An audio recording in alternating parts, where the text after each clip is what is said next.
The crowded hallway felt colder than usual, even though students brushed past in every direction, their laughter and conversations blending into an indistinct roar. But Mia barely noticed. All she could focus on was Olivia's shrinking figure, shoulders rigid, storming away without a backward glance.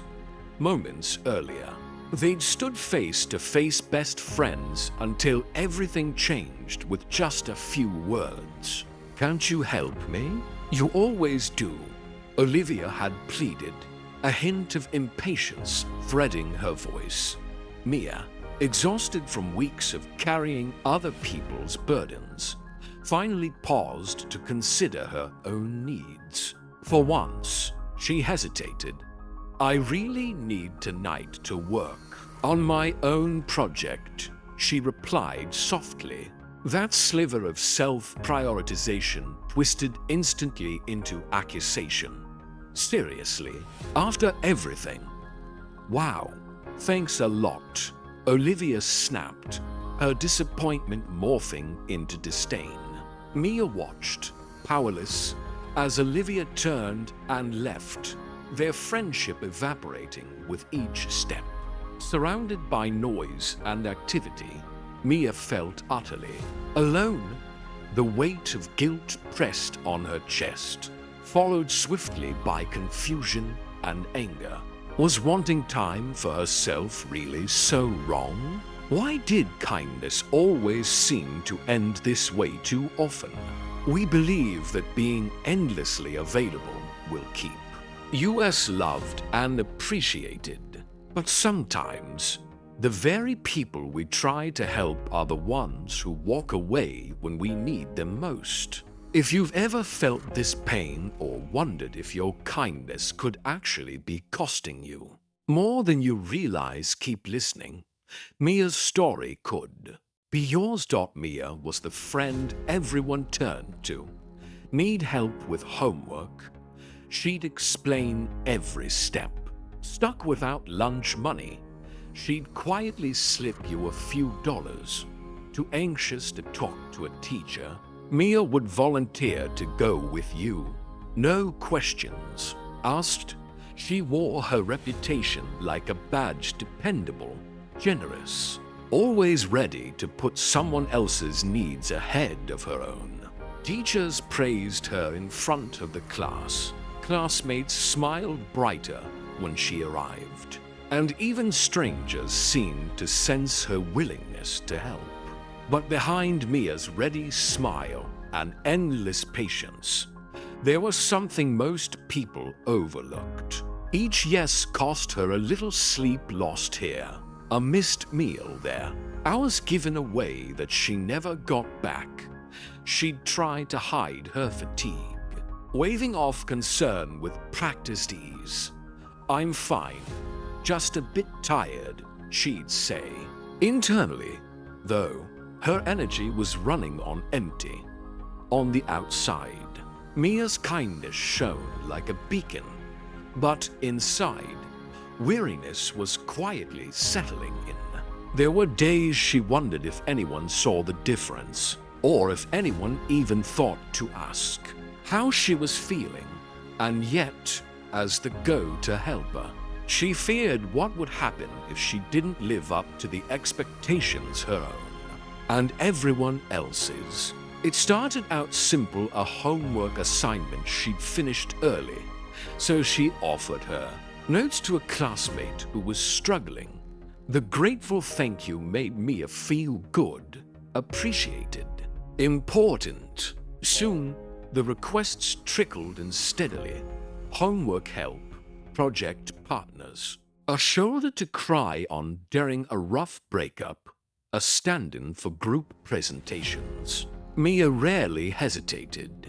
If someone needed help, she'd stay up late editing their essays even when she had her own to write. She'd cancel movie nights to help a friend rehearse for an audition. And she'd pick up extra tasks during club meetings so others could leave early. Every small sacrifice seemed minor in the moment, But slowly, Mia's life stopped resembling her own. Her afternoons filled up with other people's plans. Her weekends became group study marathons, and her phone chimed constantly with SOS messages and requests for just a little help. Friends praised her endlessly, calling her selfless and the best. But beneath the praise was expectation, a silent assumption that Mia was always available, always willing, always eager to give. But with every favor, something else slipped. Out of balance, her homework piled up. Projects she was excited about got shelved. She caught herself daydreaming about nights off or time alone, but always felt a pang of guilt. Wasn't she supposed to help? As others leaned heavier on her, a quiet resentment grew, shading her once bright kindness with weariness. The more Mia gave, the more was expected, and the more invisible her own needs became. Mia told herself it was just a rough patch, but the signs of strain became harder to ignore. Her teachers, who once noted her diligence, started pulling her aside about late assignments and declining grades. She felt constantly tired, dragging herself through days with a growing fog behind her eyes. Where she used to feel energized by friends, she now felt drained, her evenings stretching into the early hours as she juggled favors for others, on top of her own mounting workload. Instead of gratitude, Mia now caught sighs of impatience if she was slow to reply. Friends who once thanked her seemed to expect her help as a right, not a gift. Every sorry I can't was met with disappointment, sometimes even annoyance. Once, she overheard someone say, "What's wrong with Mia? Lately, she's not as reliable as she used to be." The words stung, unraveling her confidence. Worse, her circle slowly shrank. True connections faded, replaced by people who wanted what she could do for them, not who she was. Sitting alone in the cafeteria, surrounded by buzzing conversations, in which she no longer felt included, Mia wondered if anyone would notice if she just stopped. It's easy to miss the moment when helping others stops being healthy and starts becoming a burden. Are you certain your kindness isn't costing you more than you realize? Sometimes, by the time you see the warning signs, the damage has already begun, and it's a cost that's hard to repay. The morning of the science symposium arrived, brimming with promise. Mia's project, her own idea, painstakingly researched and crafted, was her ticket to a summer internship she dreamed about for years. She rehearsed her presentation for days, refining every detail, determined to finally do something for herself. Yet just as she zipped her backpack, her phone buzzed. Olivia double quotes Mia. "I need you. My partner bailed on me for the math contest. I can't do it alone. Please, will you help me? I don't know who else to ask." The message was desperate, pleading. Mia's heart twisted. She knew what was at stake for Olivia too. For a moment, all the old instincts surged. Say yes, fix it, put herself aside. But Mia looked at her project, ready by the door, and then at the tired reflection in her mirror. The exhaustion behind her eyes told the real story. How many times had she put everything and everyone ahead of herself? This time, she typed slowly, her hands trembling. "I'm so sorry, Olivia. I really can't today. I have my big presentation. I hope you understand. The reply came fast and sharp. Wow, thanks a lot. After everything I've done for you. This is when you bail? I thought you were different. Guess I was wrong. Mia stared at the screen, numb. The science symposium went by in a blur, even as judges praised her work. Her mind spun with guilt, lingering on Olivia's words. Had she made the right choice? Was self-respect worth the price of losing a friend? Afterward, walking home alone, each step felt heavier than the last. A hard truth settled in her chest. Sometimes, standing up for yourself means losing what you thought you couldn't live without. And in the silence left behind, doubts echo louder than applause. That evening, long after the last ray of sun had slipped below the horizon, Mia sat at her desk, an unopened notebook and pen resting quietly before her. The room hummed with familiar loneliness, without Olivia's texts lighting up her phone, and with no immediate problems to solve except her own hurt. Mia finally allowed herself to feel the full weight of everything she'd been carrying. She opened her notebook and began to write at first, just questions. Why do I always feel responsible for everyone else? Why does saying no feel so wrong? As the ink flowed, truth found its way to the page. Mia saw the patterns stretching back years, the people-pleasing instincts, the fear of disappointing others, the hope that being kind would make her irreplaceable. But kindness, Mia realized, was only half the story. She'd given so much that she blurred the line between generosity and self-sacrifice. She thought about advice once given by her grandmother. You are allowed to care for others, but you owe yourself the same care, too. As Mia read her own words, a gentle understanding took root. It wasn't selfish to take care of herself. It was necessary. The world didn't need another exhausted, empty friend. It needed someone genuine. Someone who could show what true kindness looked like.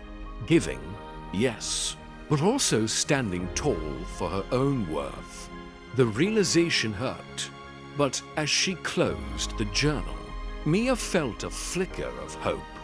Maybe, just maybe, she could learn to show herself the love she so freely gave away.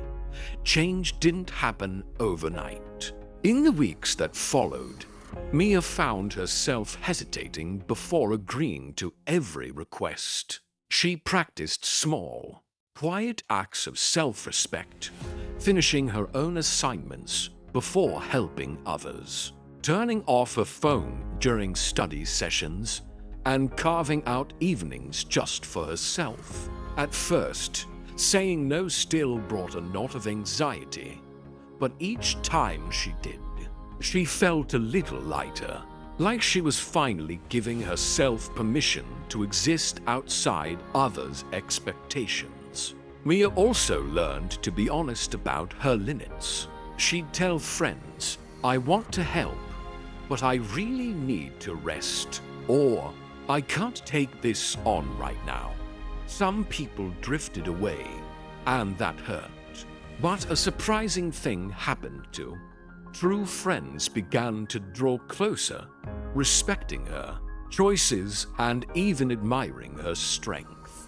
Conversations deepened, laughter returned, and Mia found herself surrounded by people who valued her, not just for what she could give, but for who she was.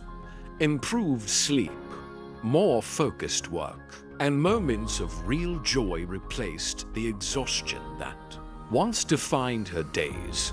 She rediscovered hobbies she'd set aside and caught herself smiling more.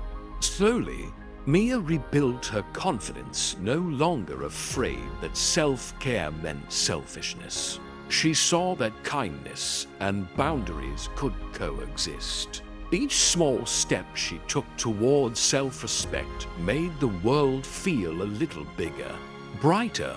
The girl who was always a helper finally realized that she deserved her own compassion too, and giving herself that gift changed everything.